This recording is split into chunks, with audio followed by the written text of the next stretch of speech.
In this lecture, we're going to be looking at those little chemical messengers in our body called hormones. Sometimes a hormonal imbalance is the missing link. I've had people say to me, but Barbara, I'm going to bed early, I'm drinking all my water, I'm exercising every day, I'm eating a plant-based diet. They're ticking all the boxes, and then when I investigate, I find out they have a hormonal imbalance. So what I'm going to do today is I'm going to begin by going through some of the symptoms of a hormonal imbalance. Then we're going to look at how the monthly cycle runs, then what throws it out, and we're going to finish by looking at what brings it back into balance. Because the body is ever trying to get a correct balance. You just need to give it the right conditions. So what about a female? Some of the symptoms of a female having a hormonal imbalance are early periods. Normal is 16 to 18, but you hardly ever hear that today. Obviously, there's always some exceptions to the rule, but on a whole, the average beginning of the menstruation traditionally was around 16. Today, we're getting young girls getting their periods at 9 years of age. If they get their periods at 9, they're starting to develop breasts at 8. That's far too young. Why would that be? Where's our why? Newton's third law of motion states that to every action there's an equal and an opposite reaction. In other words, there is always a cause. We're going to be looking at that this morning. Another symptom of a hormonal imbalance is very heavy periods, very painful periods. Also premenstrual tension. How many women and men think that's normal? I've got some good news today. It is not. And we're going to look at how that can be remedied.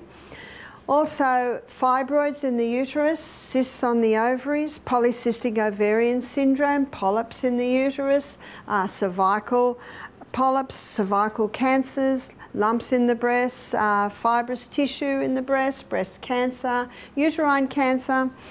These can all be symptoms of a hormonal imbalance. Also, depression can be a symptom. Thyroid problems, also heart disease. These are some of the symptoms, probably the main symptoms of someone having a hormonal imbalance, a female. What about a male? With a male, low sperm count can be a symptom. Also, inability to hold an erection, it's called PD, penile dysfunction. The current figures in Australia are 50% of men over the age of 40 are struggling with this one. Also, prostate problems. Prostate problems is a result of a hormonal imbalance. Well, again, there are other factors that come into play, as you will see, but it's one of the main causes. Too much of the female hormone can cause a man to be effeminate, and too much of the male hormone can cause a woman to be masculine. I don't know what it's like in the US, but in Australia you're almost not allowed to talk about that, but I'm just giving you the science today. So what we're going to do today is we're going to have a look at what the hormones or how they're made. We're going to have a look at how the monthly cycle runs. Notice our sex hormones are made from cholesterol, very important lipid in the body. From cholesterol, the body makes pregnenolone. From pregnenolone, the body makes progesterone. Progesterone is a key hormone because from progesterone, estrogen is made, from progesterone, testosterone is made, and from progesterone, the adrenal hormones are made.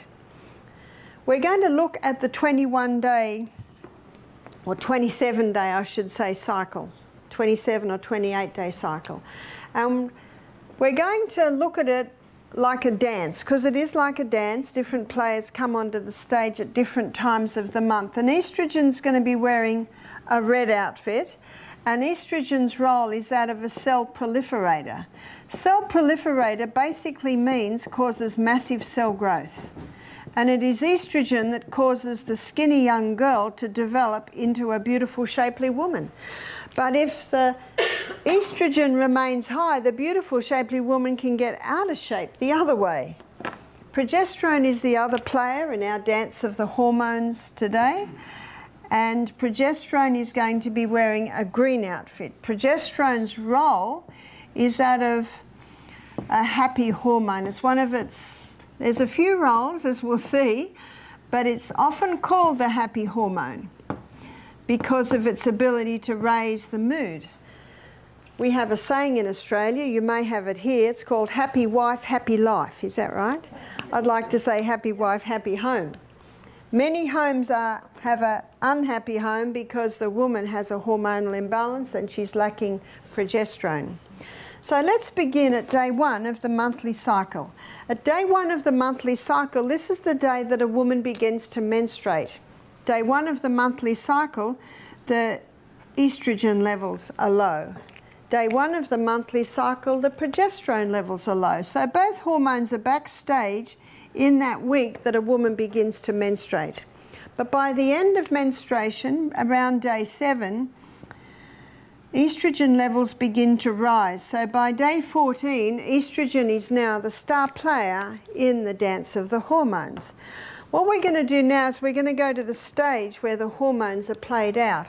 And this is the reproductive area of a woman's body. This is the uterus, this is the cervix, this is the birth canal. These are the fallopian tubes on the side, so one on each side. But also down the bottom of the fallopian tubes, there are the ovaries. And the ovaries are connected to the uterus by a ligament. So they're the reproductive organs of a woman's body. At this time of the month, estrogen, with its cell proliferator action, is causing massive cell growth in the lining of the uterus, once again developing the blood nest, I call it. The tissue that lines the uterus is called endometrium. Massive cell growth is also happening in the ovaries, causing eggs to develop. A form of lubricant is also released in the birth canal. Now by day around 14 or 15, a fully developed egg bursts forth from the ovaries, and the little filaments on the end of the fallopian tube basically pick up the egg, and it moves up, up, up. The fallopian tubes are ever moving like that, causing that egg to move up. Now the hole where the egg bursts forth develops a blister, and that blister is called the corpus luteum. I have written it in green because corpus luteum is the main site of progesterone production in a woman's body. Can you see the importance of a woman ovulating every week? Because every month, when a woman ovulates every month, that's the release of the egg, corpus luteum's made. So when corpus luteum's made every month, then progesterone levels are maintained, and that's very important to keep the mood and also to keep balance of all the other hormones. So let's go back to our monthly cycle. So by day 14, with the development of corpus luteum, we've got a rise in progesterone levels. And because we have our egg, we have our blood nest, and we have our lubricant, estrogen's given the message and can go backstage now. So what effect does the rise in progesterone have? Progesterone has a ripening effect on the lining of the uterus, putting the finishing touches on the uterus. Progesterone also heightens a woman's mood at this time of the month to the point of increasing her sexual desire at this time of the month. But progesterone has another effect, and I'm going to draw it here. Here is the cervix. From side on, it looks like this gateway into the uterus. From top down, it looks like a little cushion. So it's a little soft cushion with a middle. And that middle contains a mucus plug. But at this time of the month, with the rise in progesterone, the lips come up a little tighter. The mucus plug releases, and a special form of lubricant is produced around the cervix, and that lubricant is designed specifically to facilitate the entry of sperm up into the uterus. So you can see that the stage is set for the entry of man. The sperm is the smallest cell in the human body, and with each ejaculation, between 200 and 500 million sperm are released with one ejaculation. But sometimes up to half of that comes out. So we're down to half, and if the sperm meet this cervix, it's very difficult to gain entry. If the sperm meet this cervix, this lubricant literally shoots it up into the uterus. and it's got a long journey. These sperm have a long journey. Some of them go down the wrong road and basically they die and they're taken away. But some of them go down the right road and aha, they've found their prize. I saw a photograph one day of 15 sperm all trying to gain entry into one egg. Now the surface of the egg has folds like this. And what the sperm has to do, it has to nestle its nose into one of those joins. It's not easy. Once it has gain entry, all the other folds shut tight and a chemical is released to kill off any other sperm that might try and gain entry. It's incredible what they know now about the human body. Occasionally, two sperm enter at the exact second. That's when the twins share the placenta. So what happens in pregnancy? The hormone levels change. Progesterone soars 200%. Don't we often say when a woman's pregnant, she's just blossoming? We have 3 estrogens in the body, only 1 progesterone. Estradiol is called E1. And estrone is called E2, and estriol is called E3. It is estradiol and estrone that have strong cell proliferator action, whereas estriol is often called the delicate estrogen, a little bit milder, and it is estriol levels that rise in pregnancy. Let me tell you something about sperm, because I think this is important to know and it is interesting. Sperm has an immune suppressant property. So when sperm enters a woman's body, it's an alien. And a woman's immune system will attack and wipe it out. So God put in the sperm, and actually it takes the immune suppressant property on when it goes through the prostate gland of a man. So when the immune suppressant property starts up, it's quite possible that the immune system can be knocked back. So there's a little bit of a battle there. Mm-hmm. And sperm would not survive if it didn't have that immune suppressant action. Can you see that? But the good news is woman's body has memory. So every time her husband's sperm enters her, her immune system rises. It sees familiarity. Oh, it's husband, we'll just stand back. But can you imagine how dangerous it can be in a woman that has multiple partners? And you can also see how dangerous it can be in the area of anal sex. It can really wipe out the immune system. So what causes the disruption? Before we look at what causes the disruption, if no conception happens, no pregnancy, then by tray 26, the levels are dropping both of progesterone and of estrogen. And when both those levels drop, the blood supply to the uterus is cut, and when the blood supply to the uterus is cut, then the blood nest comes away and we are once again at day 1 of the monthly cycle. That's how the cycle should look, but unfortunately today, not many cycles look like that. So our $1 million question is why? So let's have a look at what throws the hormones out of balance. 1957, the first contraceptive pill was introduced to women. The 1960s is called the sexual revolution. Women wanted to be able to have sex without having babies. And so the contraceptive pill was introduced. What is the pill? The pharmaceutical companies grow acres and acres of Mexican wild yam. In a laboratory, the plant chemical that's in Mexican wild yam is extracted. And in a laboratory, it's converted to progesterone. It's called progesterone because it has an identical molecular structure to the progesterone that the body makes. But the pharmaceutical company can't patent that. You know, they can't patent sodium bicarbonate either. So they have to change it. They have to create something else. So they come up with... they add a few more atoms to that progesterone and come up with synthetic estrogen, add a few more atoms and come up with a synthetic progesterone.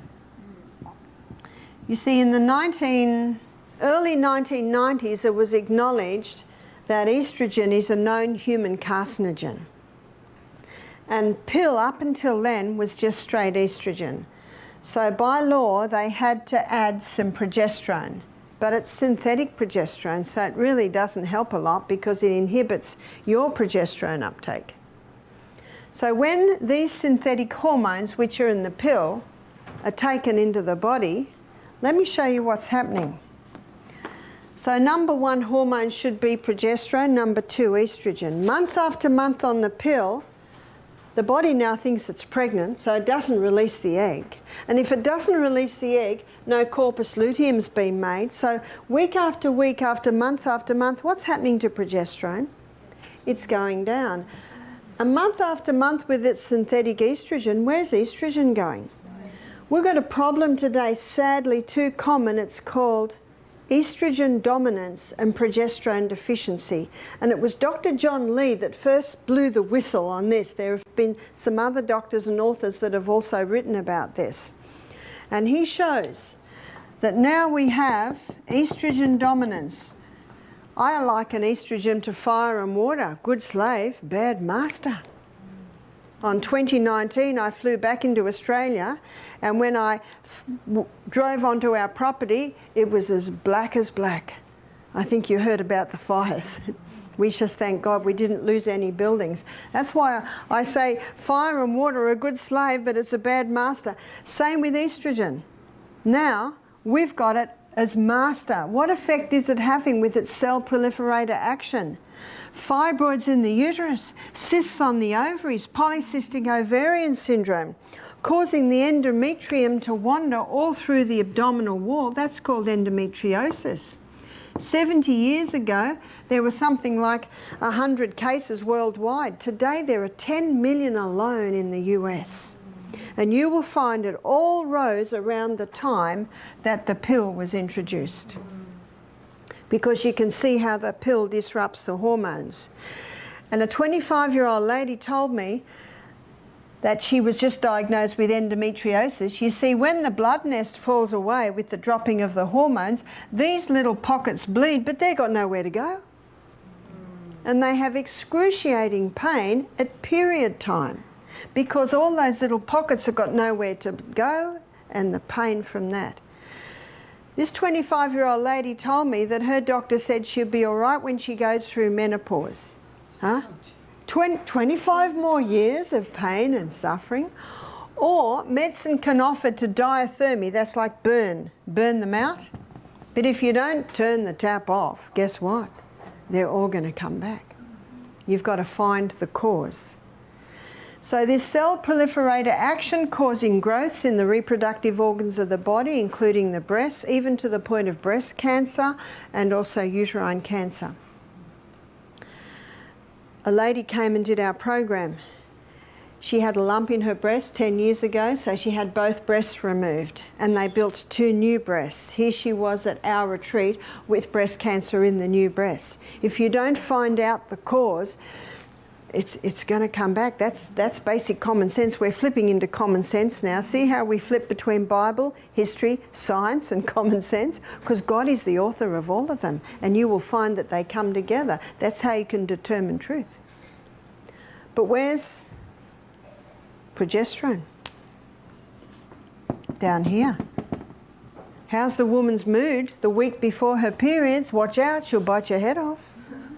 I said to one lady, do you get premenstrual tension? She said, no, I just hate my husband for a week every month. She's got it. How many people think it's normal? It is not normal. But also, going on a little bit further, then the person's diagnosed with depression. And it actually turns out to be just a hormonal imbalance. This is the cause of postnatal depression. This is the cause of premenstrual tension. There it is there. One writer in Australia, she claims that the pill has caused the mass murder of millions of women. So the woman's now going through menopause. You see, it was the baby boomers that it was first given to, is that right? The baby boomers are now late 50s, 60s, some into their 70s. They're going through menopause. How are they faring? They got hot flushes. High estrogen causes capillary dilation. The blood rushes to the skin. The husband knows because all the blankets get thrown off in the middle of the night and they get pulled on again. One lady said to me, Barbara, I'm a CEO of a large company. I'm in the middle of a board meeting and I get this huge flush. And I'm perspiring. She said, I can't handle it. So she said, I went to the doctor and he gave me hormone replacement therapy. She said, at least now I can give a meeting without this flash. I understand that. But what is hormone replacement therapy? It's more synthetic hormones, tricking the body once again into thinking it's pregnant. So instead of putting its energies to the skin, it puts its energies internally. 6 years later, the lady's got a lump on her breast. She goes to the doctor, it's breast cancer. He takes her off HRT immediately. Why does he do that? He knows. So you say to the physician, why do you do that if you know it can cause breast cancer? Here's his answer. He said she was suffering and it brought her relief. That's true. And not every woman will get breast cancer. That's true. But it's like playing Russian roulette. And if you say to the lady, well, here's your choice, breast cancer or hot flushes, what will she say? Hot flushes. I'll get a black lace fan. We had a lady last week, she had her black lace fan. But what you're going to hear today is a third. And that is you can balance those hormones around. The amount of women that have said within 1 month of implementing this balancing program, they're not having hot flushes anymore, or they've reduced by half. That's the good news. Some women have never been on the pill or HRT and yet they have an obvious hormonal imbalance. What causes a chicken to be fully developed in 5 weeks? Do you ever wonder? Is the growth stimulants? It's against the law to give growth stimulants in many areas now, so they genetically modified the chicken to produce more estrogen so it'll grow quicker. If it's in the chicken, it's in the egg. And in Australia, it's against the law for cattle farmers to give their cattle growth stimulants.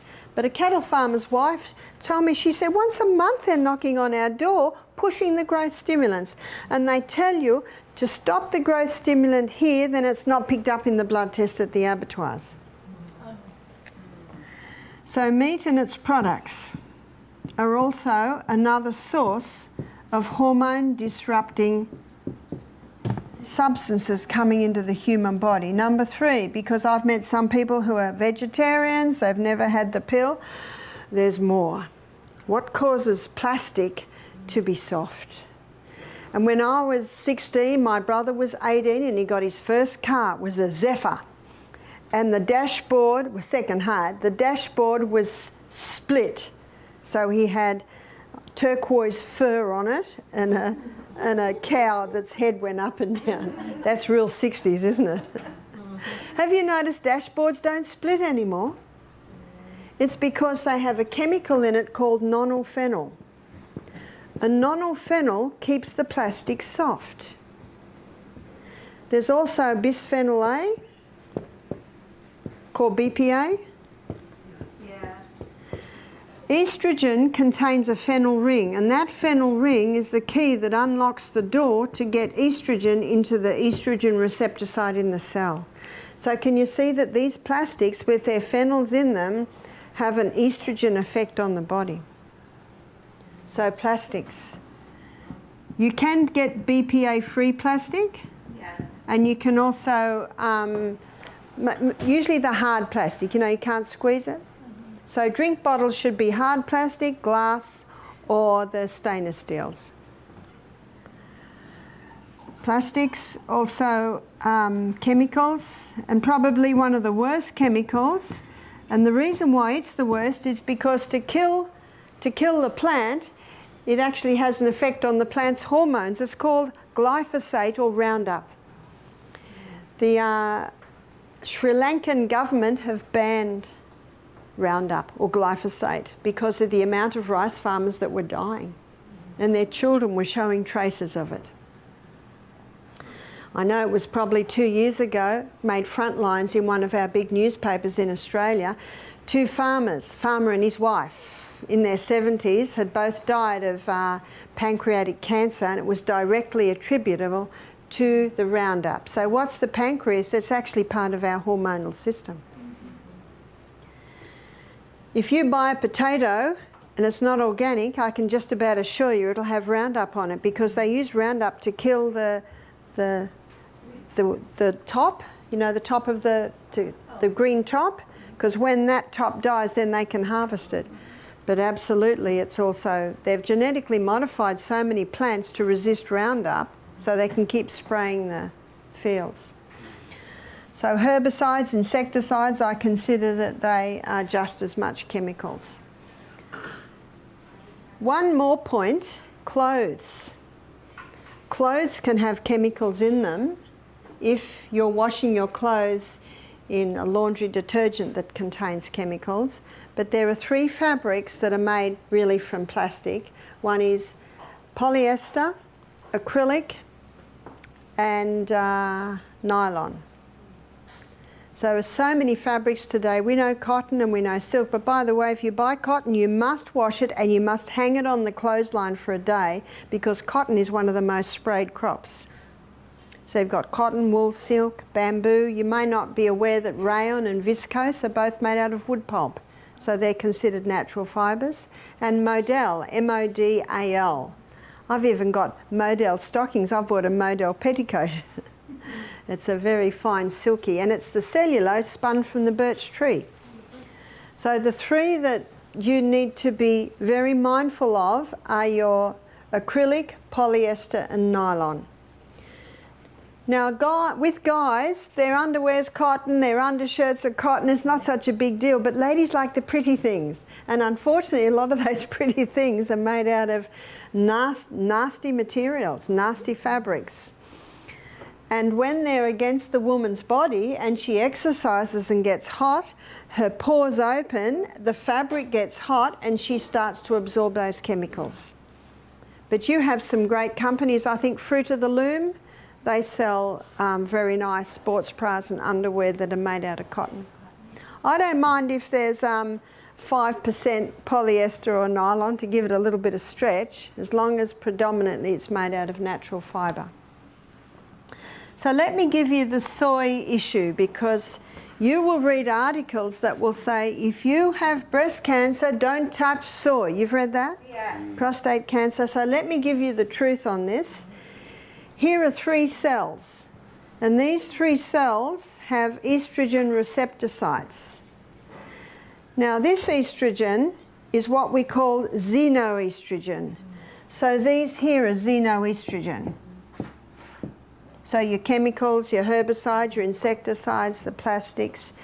These xenoestrogens, or estrogen mimickers, are 20,000 times stronger than human estrogen, so they're big. So how big is human estrogen? Human estrogen is 20,000 times stronger than plant. So the plant estrogen just sits very nicely into the receptor site like that. Well, what about the plant? Well, it's a tiny little slip of a thing that just lines the receptor site like that. So, students, is it the plant we need to be fearful of? No, it's the chemicals that are the most. But let me tell you why many are saying the soy. Here's the soybean grown in America today. It's called Roundup Ready, which means it's been genetically modified to resist Roundup. First problem, it's been genetically modified.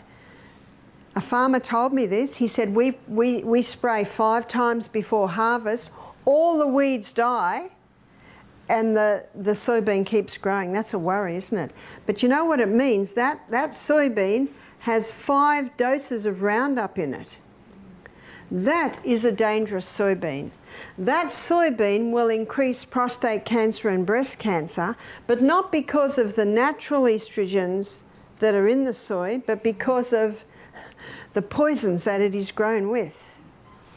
Now, the beauty of the plant estrogens, soy being, of course, probably one of the main ones, when it comes to the receptor site, it knocks on the door. Excuse me, do you need me? Remember Psalm 104 verse 14, God gave herbs for the service of man. So it knocks on the door and the cell says, no thanks, we got enough. So plant estrogen says, well, I'll just sit at the door. And can you see that it protects that receptor site now from any xenos that might come along? But if it knocks on the door and says, please come in, then it will come in. Medicine calls it synergism. It works with the needs of the body, and that's what the herbs do. So you can see that we don't need to fear soy. The only soy we need to keep away from really is the one that's been genetically modified and grown with poisons. So if you buy soy and it's organic, you can be just about 99% sure that it hasn't used genetically modified seed, because if an organic farmer uses the genetically modified seed, he loses his organic status. Before I have a look at what turns this around, estradiol and estrone, with their strong cell proliferator action, all of the xenoestrogens have that strong cell proliferator action, very similar to estradiol and estrone. So how can we turn this around? If you don't turn the tap off, you're still going to be mopping up in the other corner. If you don't find the cause, you will never have a cure. So number one, eliminate. Eliminate the pill. Well, how can we stop having babies popping up everywhere? Sex is two-part, contraception should be two-part. I believe the woman's role is to know when she is ovulating. My daughter showed me her phone. She's got an app on her phone now that tells her if she's safe or not safe. So what she does is she takes her temperature every day and puts it into the app on her phone. And this is what she'll find. Her temperature will do this, then it'll drop and go up onto a higher plane. And that is her sign that she has begun to ovulate. That's sign number one. So she just gets into the habit of taking her temperature before she gets out of bed every day. And some couples will do that if they're wanting to fall pregnant, so they know exactly we're about to be together quite often.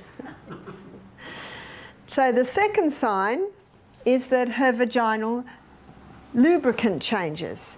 So when a woman is in the estrogen time, it's not as profuse, it's more white. When she is in estrogen, or she's stopped estrogen time, now she's in progesterone time, and progesterone is highest, then the lubricant is a lot more profuse, it's clear and stringy. The third sign is the cervix changes. So what she does is she just checks the vaginal lubricant every day, and then she checks what the cervix is doing every day. Now at first she's got nothing to compare it to, but as the weeks and the months go by, she starts to see a pattern. So she can, I mean, everyone does it on their phone now, don't they? I used to have charts I gave up, but we just do it on the phone now. And she will find that those three signs will come together, and most women will ovulate this week here. But what these signs do, they allow her to define the starting and the finishing. So what she says to her husband here, I am safe. Here, I am unsafe. Here, she's safe. Now, when she's unsafe, then it's the man's role to either use a condom or master the art of withdrawal. I was reading an article on Italian men, how they prided themselves in not getting their women pregnant by mastering the art of withdrawal. I love that because they took responsibility, whereas I know in Australia, you know, for the last 40 years, it's been all on the woman. The woman has the pill or the IUD, or she has her tubes tied. But it starts to come a little bit of a man, and he will have a vasectomy, which I do not agree with, because once you start cutting tubes, I wonder if a study has been done to show if the men that had vasectomies 20 years later are getting the prostate problems. You see, you can't start cutting tubes. My daughter and her husband Matthew, they were married for nearly 4 years before baby Amethyst appeared. How nice to have a few years together to establish a relationship before the little darlings appear that can make or break a marriage. So eliminate the pill, eliminate the HRT. It is too dangerous to take, but what you will see here is an alternative. Eliminate meat and its products. If you love meat and its products, well, it must be organic. One lady said, well, it's not going to be much if it's going to be organic. I said, well, you will prosper from that. We're going to show you how to make lentils taste fantastic. Plastics, I think it's impossible to totally eliminate it, but as much as possible, eliminate your body's exposure to it, and as much as possible, store your food in glass or ceramic or stainless steel. And chemicals, get the chemicals out of your homes. If someone has a baby, a great present is to buy, you call them diapers, yeah, we call them nappies. You can buy disposable nappies made out of starch. And Trader Joe's, places like that have it. Buy them a big packet of this. Buy them a stainless steel little bottle with a rubber teat. And you call it pacifier, we call them dummy. Cost you $15 to get a rubber one. But buy them a little package like that and a wooden rattle. How many rattles are plastic? So the children are just sucking on plastic all the time. And when they open the packet, they'll go, oh, this is an unusual present. And you know what you say? Yes, we're very concerned for your baby's sexuality. Because that's what's happening. You know, we think we've got problems now. You wait another 10 years. It's scary. So this is turning the tap off. Number 2, your liver has the ability to eliminate excess estrogen. And it can do it down one of 2 pathways. One pathway is the hydroxy 2 pathway. The other pathway is the hydroxy 16 pathway. If it comes down the hydroxy 2 pathway, it's out. If it comes down the hydroxy 16 pathway, it comes back in 100 times worse. So we don't want 16, we want 2. We're going to call it highway 2 and highway 16. So I'm going to show you a list of things you can do to stimulate 2 and inhibit 16. One is the cabbage family. The cabbage family contain indoles. You can pay $100 and get a supplement with indoles, or you can just eat cabbage every day. Cabbage or Brussels sprouts or broccoli or cauliflower, bok choy, kale. They all contain indoles, and you're probably not surprised to know that the organic has a far higher indole content compared to non-organic. What indoles do is they stimulate highway 2 and inhibit highway 16. Also, the vitamin B family, specifically B6, B9 and B12. B6, 9 and 12 all stimulate highway 2 and inhibit highway 16. Licorice, I'm not talking about the candy licorice, I'm talking about the herb licorice. If you have high blood pressure, don't use that one. Flaxseed. Flaxseed every day from when you start eating in a couple of days, we will feed you again. You'll be getting ground flaxseed. It contains lignans, and these lignans stimulate highway 2 and inhibit highway 16. It rings true of Hippocrates saying, let food be your medicine and medicine be your food. Number 3, Australia sells a cream called the Anna's Wild Yam Cream. The Anna's Wild Yam Cream contains a plant chemical called diosgenin. And when the diosgenin in that cream is applied to your skin, the fat cells take it up and it stimulates this pathway that your body uses to make progesterone. So the beauty of this cream is it stimulates your body to make its own progesterone. You can buy in the US progesterone cream, and I think if someone's having hot flushes every 15 minutes, they've just found out they've got breast cancer, they're not sleeping because insomnia is another sign of an imbalance, I think the progesterone cream can play a part initially, maybe for the first jar, maybe 4 months. But then it is important to go over to the Anna's so that you're applying a cream that will stimulate your body to do it. Whenever I come to the US, I meet women who've been on the progesterone cream for a couple of years. It's just not doing it anymore. But I find that most women respond well to the Anna's Wild Yam cream. It's working with your body. How do you apply it? One finger dip, so you put your finger in just past the nail bed. First time you might be the inside of the arms. It's twice a day. So morning might be inside of arms, evening might be chest. Next day it might be abdomen. Next evening it might be the inside of thighs. So you alternate the sites of application. And a woman applies this cream for 3 weeks a month. So it's these 3 weeks here. So the woman stops when she is menstruating. If she's not menstruating anymore, she chooses 1 week of the month where she does not apply the cream.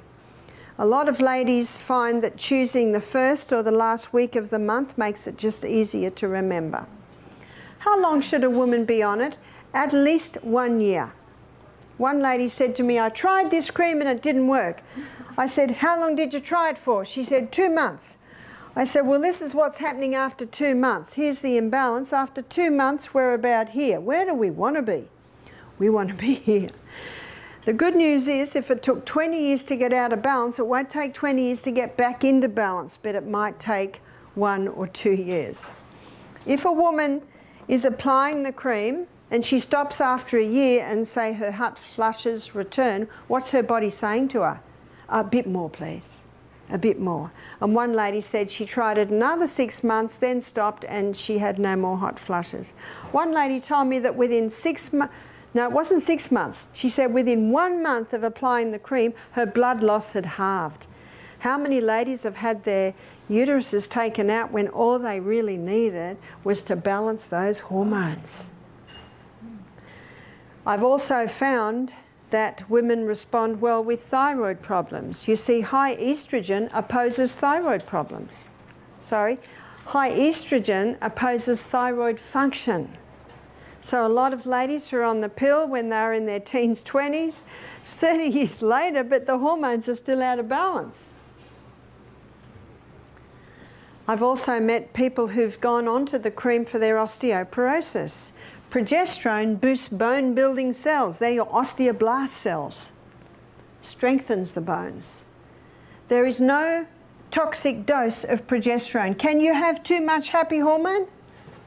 I don't think so. But there's definitely a toxic dose of estrogen.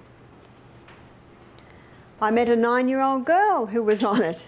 She developed breasts at 8 and started menstruating at 9. So whether you're if you're between 9 or 90, this cream can be applicable for you. I've also met some ladies, particularly ladies, who've conquered their depression by going on the Anna's Yam cream and boosting their happy hormone. It is also important, this is point number 4, that the 8 laws of health are implemented, and we will be pursuing those from tomorrow. So that means all the stimulants must go. What are they? What are the stimulants? We'll define them tomorrow. We'll do your caffeine and your alcohols, your refined sugars. So I've written those 8 laws up there, and adhering to them brings balance naturally into the human body. And the yam cream just helps with that balancing of the hormones. If a woman is going through menopause, she's having hot flushes, she's got weight gain, she just cannot lose weight, the yam cream helps that because it gets the estrogen down, gets the progesterone up. And because it gets the progesterone up, it helps with her sexual desire. And it also helps with her mood. But there is 2 things that it will not affect immediately. And I find many women, 50s, 60s, this is happening to them, sex has become very painful. The cells that line the vagina are so sensitive and they've lost lubricant. And it's very hard for the man to see that his wife's hurting. And something's come along that is helping these women. So we'll put this as number 5, and this is yoni stones. The Chinese dynasty developed yoni stones to help the young concubines be sexually toned for the emperor. but they're very popular today, and ideally they're made out of nephrite jade. Nephrite jade is like a green marble. The nephrite jade is heavy, and as you'll see why that's important in a minute, but it's also a smooth marble, so there are no crevices. So when these are ordered, they're ordered in a set of 3. So this is the largest stone, it's about this big, and then they're like an egg. And then the next stone, and then the next stone, that's the smallest stone. There are 2 holes in the bottom so that a woman can insert dental floss for easy extraction. And what a woman will do is she'll insert the stone, the largest end first, so that will touch her cervix. She begins with the largest stone, and she will not even know it is there, but she will wear it for 1 hour a day for the first week, 2 hours a day for the second week, 3 hours a day for the third week, 4 hours a day for the fourth week, and on the 5th week she's up to wearing it 5 hours a day. And she wears it for 5 hours a day for about 6 months. By now her pelvic girdle is so strong that she can go over to the middle-sized stone, and she can go straight into wearing that for 5 hours a day. After 6 months, she can go to the smallest stone. This is strengthening her girdle, her pelvic girdle internally. So I'm going to draw the pelvic girdle so you know what I mean. Here's the pelvic girdle. There is the belly button, and up the other end is the bottom of your spine, the coccyx. So here's your anal sphincter, that's your vagina, and the urethra. So it looks like this. It's a muscular system, muscles threaded all through, but around the orifices, it's all muscle. So it's a muscular girdle, this pelvic girdle. And wearing that stone strengthens the girdle because it's got to hold the stone. And because it's got to hold the stone, more blood comes to the area. And where more blood comes to the area, it feeds the cells lining the vagina. It feeds the cells that make up the glands. So the glands begin producing lubricant. And I have had ladies tell me that after 3 months of wearing the stone, sex is no longer painful. The lubricant has returned. The cells are not delicate anymore. In fact, I had one couple in their late 50s. They looked a bit embarrassed. They say, look, we don't know how to say this, but thanks. He said, this yam cream just puts lead in my pencil. And the lady said, it is no longer uncomfortable. We just want to tell you we're thankful. What also is happening with the yoni stones and the effect it's having, remember it's strengthening that girdle internally. It's also helping with incontinence. Because here's the urethra, it's a muscle system. So wearing the stone, the stone is in the middle, of course, so it's strengthening all the muscles surrounding it. My daughter had a home birth. Her daughter's 10 now, and she had a midwife. And they got a blow-up bath and had a water birth inside her home. But her midwife, who was in her 50s, told her this story. She said, I went to the doctor, I was feeling so uncomfortable. See, what happens is with the prolapse, the uterus can drop right down to the neck of the birth canal. And the doctor said, I can stitch that up with mesh. And that's happening a lot today. But you might also have heard there's a lot of problems with the mesh. In fact, there's court cases pending because of what the mesh has done. In Australia, about a year ago, they won the court case and a lot of women had payouts because of the problems they'd have with the mesh. Is the mesh the problem? Do you know it's not? The doctors only use the mesh because the women's muscles are so weak. They've got nothing to sew it to. So do you know what the problem is? It's education. Women aren't keeping fit, so their muscles are weak. They're not eating nourishing food, so the cells aren't nourished. They're not hydrated. That's why I believe what Ellen White says in her book Ministry of Healing on page 127. She says the only hope of better things is the education of people in the right principles. We should be exercising every day. So externally, you can do rebounding, you can do push-ups. Have you seen the girls do push-ups? the twins? And you can do those exercises that strengthen the core. They will show you exercises that target the core. So that's external. And every day we should be doing this, okay? Squatting, up, down, up, down. It strengthens all that. And the internal stone.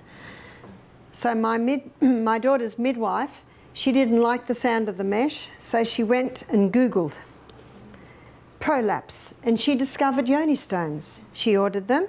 She began to wear them. She went back to the doctor 3 months later. He said, I don't understand this, but you no longer have a prolapse. See, it's just muscle. And gravity's ever pulling us downward, isn't that right? And it's the defying of gravity that strengthens the muscles in the human body. So the yoni stones are changing the lives of many people. And I had 2 women do our program about a month apart. Both had a prolapse in their 50s. Both had the operation with the mesh. The mesh did not work. So they had to endure the discomfort of the continued prolapse with mesh as well until they could book in, because they had to go on a waiting list, to have a total hysterectomy. And they heard this and they said, oh, if only we'd known. If only we'd known that we could have strengthened our pelvic girdle. Because pelvic girdle's not often talked about, is it? No. And yet the pelvic girdle is something very important, that women maintain their pelvic girdle strength so that they can enjoy being intimate with their husbands and enjoy their latter years. Because remember, muscle knows no age. Thank you.